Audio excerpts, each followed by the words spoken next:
अच्छा, आजकल के जैसे यंग लोग हैं, जैसे मान लो 26, 27, 28, 29, 30 के हैं, तो उनकी इतनी सेविंग्स नहीं है, तो वो कैसे मतलब इन्वेस्टमेंट्स करें कि अपने फैमिली से थोड़ा लोन लें, मतलब कैसे कैसे इन्वेस्टमेंट्स करें? उनकी सेविंग्स मान लो साल की 6 लाख है, 10 लाख रुपए है, 12 लाख रुपए है, तो उनके लिए आगे का रास्ता कैसे होना तो चाहिए? उनके लिए ये है कि जिनकी 6 लाख 12 लाख 10 लाख रुपए हैं और 6 महीने वेट करके करीबन 15 से 20 लाख रुपए के बीच में ले आए, उनके लिए भी जगह है हमारे पास। उनको 1.25 बीघा 1.25 बीघा के आसपास ज़मीन दिला देंगे, 18-20 लाख के आसपास पड़ेगी उनको। तो वो ज़मीन ले लें, उसके बाद वो मल्टीपल कर अगले साल, हर साल अपने 2 साल में 1 साल में जब भी आपको मौका मिले आप अपना इन्वेस्टमेंट करते रहें। जरूरी नहीं इकट्ठे एक साथ ही 1 करोड़ करना है, धीमे धीमे पैसा ग्रो करें, पर लगाएं जरूर। 2 साल में एक लैंड ही जो लेते जो रहें। ग्रोथ की रेल है उसमें जरूर बैठें, क्योंकि जब भी आप सोचते रहेंगे कुछ नहीं होगा, आपका पैसा ग्रो नहीं करेगा। जब आप सोचोगे लगाओगे जब भी पैसा ग्रो करेगा। आप ज्यादा लेट हो छोटे जाओगे तो रेट भी बढ़ जाएंगे लैंड हाँ, के। तो छोटे छोटे पैसे से ही ग्रो कर, हमारा जो काम है छोटे छोटे जिनके पैसे हैं उनको ग्रो कराना पैसों को। बड़े पैसों को तो ग्रो कराने वाले बहुत लोग हैं, लेकिन हम जिनके छोटे छोटे इन्वेस्टमेंट हैं उनको हम गाइड कर रहे हैं कि फ्यूचर में वो भी उनके पास भी पैसा आ जाए। हमारा ये पॉडकास्ट का पर्पज़ ही ये है कि उन लोगों के पास जिनके पास छोटी छोटी सेविंग्स हैं वो अपनी सेविंग्स को लगा करके अपने एग्रीकल्चर लैंड में ज़मीन खरीद रहे हैं बाजना कट के आसपास, और ज़मीन लेकर के अपने पैसे को ग्रो कराएं। करीबन 1 करोड़ के आसपास का रिटर्न आएगा 6-7 साल के अंदर इनके आसपास।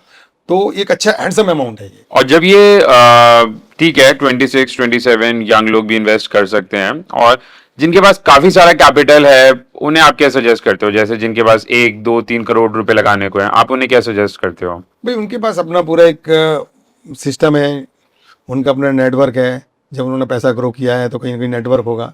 तो वो हम तो चाहते हैं कि वो एग्रीकल्चर में ही लगाएं पैसे को, जिससे कि आपका पैसा ग्रो करे, तेजी से ग्रो करे। यही कह सकते हैं हम उनको कि समझें सिस्टम को, ग्रो कराएं पैसे को अपना, क्योंकि अपॉर्चुनिटी तो सबके लिए है। ज्यादा छोटे लाभ ले इन्वेस्टर के लिए सकते है, हैं। बड़े के लिए तो है ही है। बड़े के लिए तो ऑप्शन 10 है, तो इसलिए वो कुछ भी कर सकते हैं।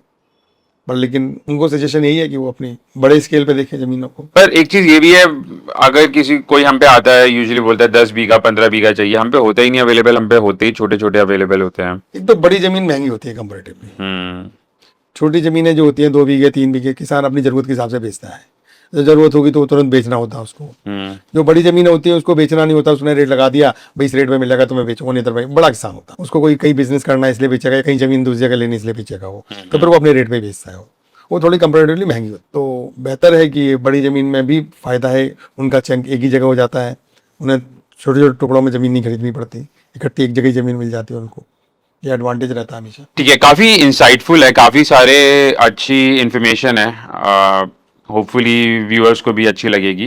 आप आपके कुछ मतलब कुछ ऐसे क्वेश्चंस हैं जो आप चाहोगे मैं पूछूं या आप आंसर करो, या जो हम मिस आउट कर देते हैं अक्सर कॉन्वर्जेशंस में, कुछ आपके पास ऐड करने के लिए है इस पॉडकास्ट में? देखो ऐड करने के लिए बहुत है, पर हमें उन्हीं चीज़ों पर फोकस करना है जो मार्केट में लोग समझ पाएँ। बहुत ज़्यादा हम डेप्थ में नहीं जा सकते, क्योंकि डेप्थ में जाने का मतलब है लोगों को बहुत सी चीज़ें समझ में नहीं आएंगी, फिर तो एक बहुत लेंदी सा प्रोसेस हो जाएगा। तो हम चाहते हैं सिंपल वे में लोगों को समझा पाएँ कि भाई एग्रीकल्चर लैंड सबसे बेस्ट वे है आपके पैसे ग्रो करने का। इससे बढ़िया कोई वे नहीं है जो अभी तक मुझे समझ में आया, एज माई ओपिनियन, जो मैं अपने पर समझ पाया। 40 साल का मेरा एक्सपीरियंस है एग्रीकल्चर लैंड का। तो मैं लोगों को यही सजेस्ट करता हूँ, आपका छोटा पैसा है, छोटे छोटे ग्रो कराओ, हर साल खरीदो आप पैसे को। और ख़रीदने के बाद मैं तो ये भी लोगों से कहता हूँ कि यार 2026 में एक ज़मीन खरीद लें, फिर अगले 2027 में एक ज़मीन दूसरी ज़मीन खरीद लें, 2028 में तीसरी, 2029 में चौथी ज़मीन खरीदें, 2030 में 5वीं ज़मीन खरीदें, 2031 में 6वीं, ऐसे करके 2032 तक ज़मीन खरीदें। फिर 2026 वाली ज़मीन 2033 में बेचें, एक हैंडसम अमाउंट अपने खर्चे का निकालें, बाद बाकी ज़मीन फिर आगे इन्वेस्टमेंट कर दें। ऐसे 2027 में ज़मीन लिए 2034 में बेच दें उसको, एक अमाउंट निकाला, बाद बाकी आगे फिर आगे इन्वेस्टमेंट कर दें। तो इस तरह से एक आपका साइकिल शुरू हो जाएगा, आप पे प्रेशर कम हो जाएगा। आप पे, आप सैलरीड हो तो सैलरी का प्रेशर कम हो जाएगा, यदि आप बिजनेसमैन हो तो बिजनेस नहीं चल रहा है या कम चल रहा है तो वो सपोर्ट वहाँ से आपको मिल जाएगी। तो ये एक तरह का एक आपका सपोर्टिंग सिस्टम बन जाएगा आपके छोटे से इंटेलिजेंसी से, या आपने पैसों को सही समय पर सही जगह लगा दिया। जब आपकी लाइबिलिटीज़ बढ़ेगी, जब 45-50 साल के होंगे, तो यही पैसा बहुत ग्रो हो जाएगा और आपके काम आएगा। आपके बच्चे बाहर जाने हैं, जब पैसे काम आएंगे। आपने कोई मकान बनाना, कोठी बनानी, तब ये पैसे काम आएंगे आपके। आपने बच्चों की शादी करनी है, तब पैसे काम आएंगे आपके। किसी बच्चे को बिजनेस कराना, पैसे काम आएंगे आपके। तो ये बड़ा सिंपल तरीका है, और हिंदुस्तान के किसान मोस्टली एनसीआर के यही करते हैं।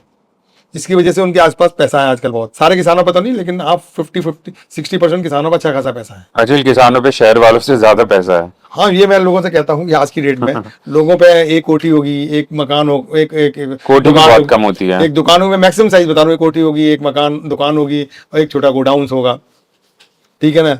कंपेरेटिवली किसानों के पास तो मकान ही मकान है, गोडाउन से ऑल्टरनेट प्लॉट मिले हुए हैं उनको, प्लस उन्हें किराया बहुत आता है, उनके पास जमीनें बहुत है उनके पास। मैं तो ये मानता हूँ कि एनसीआर के किसान बहुत पैसे वाले हैं जिसका मतलब कोई जनरल डाटा नहीं है किसी के पास भी, लेकिन जो मैं देखता हूँ, जिस हिसाब से लोगों को देखता हूँ, मकान बहुत सुंदर बने हुए इनकम टैक्स में रिफ्लेक्ट नहीं होता पर बहुत हैं। पैसा है, इनकम खर्चे कम है इनके, खर्चे कम है।